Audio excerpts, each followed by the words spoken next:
Vatandaşlar, assalomu alaykum aziz mehmonlar. Bugun Xitoyning Kommunist partiyasiningki hokimiyat chiqishiga 60 yil bo'lgan Xitoy uchun ko'ngil ochilgan bayram qilgan bir kun. Ammo Sharq Turkistonlik natiqan xalqlarimiz uchun motam kunisi. O'lib ketgan 10 mingdan qarindoshlarimizni nahaq o'lib ketganligiga norozilik bildiradigan va shuningga echinmagan biz uchun bir motam kuni. Shu munosabat bilan Shvetsiya Turk jamiyatlari birligi, Ozarbayjon jamiyati, O'zbek jamiyati va Mo'ng'ul jamiyatlari bo'lib bir necha jamiyat hamkorligida Uyg'ur ma'arif uyushmasi bu namoyish Xitoy tilida bizningki Dunyo Uyg'ur qo'ltininki bulbuli ovozi Xitoylarga tetadigan eng sisiq so'zlari, Xitoylarga tetadigan eng nafratli so'zlari bilan birinchi navbatda Dilshod Rashid afandimga so'z beramiz.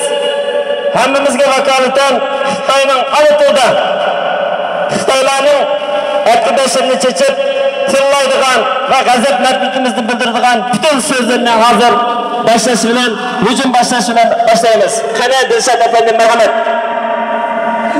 Assalomu alaykum. Bugun mana Xitoyninki vatanimizni beso'g'an 60 yil. Bu 60 yilning ichida nurg'unlagan shahidlarimiz davlatimizni aksiga keltirish uchun shahid bo'lib shu yo'lda fidokor qilib kelyapti.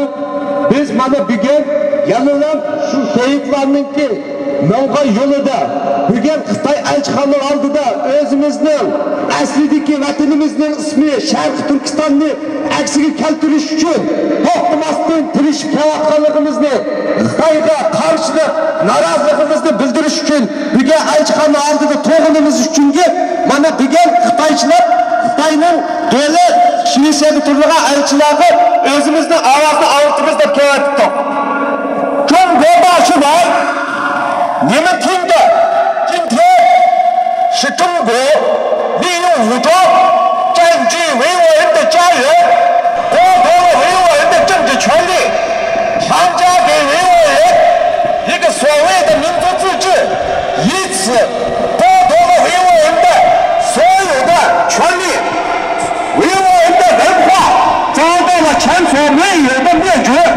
宗教信仰以达到消灭为理，中国最近采取了所有能采取的手段，压制、打击那些正常的要求宗教自由的维吾尔人。中国利用自己的武装人员屠杀那些利用和平的方式表达自己不同观点的，包括要求人权、民主、自由的维吾尔人。我们今天在此告诉你们，任何方式的打击和打压都不可能消灭维吾尔人要求他们复国的愿望。维吾尔人的家园名字叫东土耳其斯坦，这个神圣的名字是所有维吾尔人永远不会忘记永远奋斗的目标。Bugun hammamizdan g'azab nafratini bildiradigan simbol xarakterlik oq bomba vatanda 60 yildan beri qilib tugat ketgan va 5-yil vaqasida nomsiz, nishonsiz yo'qolib ketgan qarindoshlarimizga ishqimizni bildirish uchun yo'l hozirlandi. Bu yo'l dal soat 4da 3 nafar elchininki yordami bilan va soqchilarning yordami bilan Xitoy elchixonasiga taqdim qilindi. Xitoy elchixonasi qo'llarini yuvib, pokiza holatda bizning bu motam kunimizni topshiriq og'ili tayyor holatda to'sib bo'ldi. Hozir biz ovozimiz bilan elchixonaning o'rindiqlarini titratdik. Mava tang gas gap anlamaydigan betqilik axloqsiz yoki xalqaro qonunga ya insoniy axloqni tushunmaydigan bo'lgan Xitoylarning elchisi bo'lgan Xitoy elchixonasiga bizmi o'zimizning voqeligimiz bilan, ovozimiz bilan zarbidimiz. Hozir o'rindiqni tutayotgandik, Beijingga yetdik. Bir ovozni to'g'rilaydigan bizning yana bir bulbulimiz va qani Baxtiyor afandim marhamat. Şina murdare,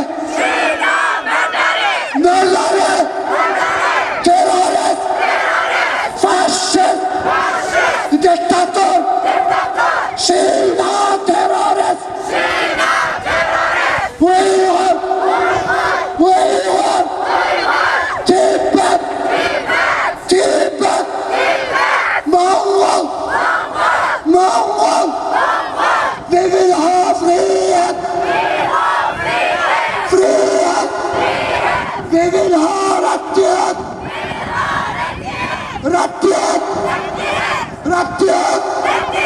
Jämlikhet. Frihet. Erkelighet.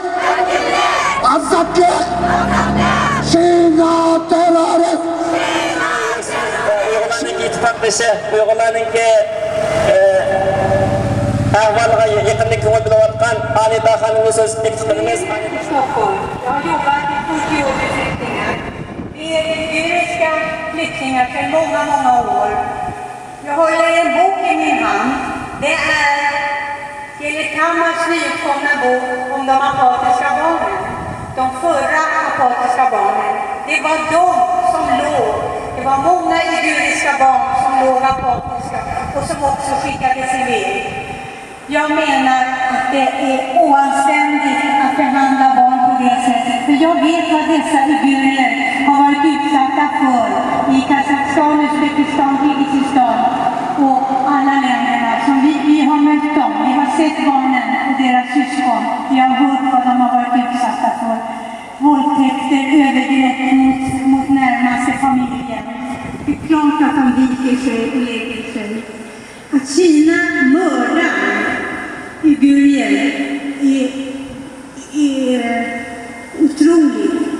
Att de inför hela världen får göra detta, många hundra, krossar uigurerna, det finns inte ord för. Men att svenska staten skickar tillbaka kinesiska uigurer och andra uigurer till förnyad förföljelse, det är jag fruktansvärt med många med mig upprörda över. Och vad gör Sverige med flyktingbarn som är uiguriska barn? De tar ingen hänsyn till vad de har varit utsatta för. Barnkonventionen finns överhuvudtaget inte. Vad gör uigurerna här i Sverige? Jag tycker att många av dem är oerhört fina människor som ställer upp solidariskt med sina kamrater och kämpar för friheten. Jag beundrar dem. Rädda uigurerna. Jag säger rädda uigurerna som är här i Sverige. Få stanna, få fristad. Rädda Turkistan och försvara rätten till asyl. Det är vad jag ber om. Tack för att ni ordnar sånt här och låt oss hoppas att Kina lyssnar på hela världen som protesterar mot Kinas övergrepp mot uigurier. Rädda uigurerna. Hozir biz mana davlat marshi qo'yib o'tadilar. 5 minut.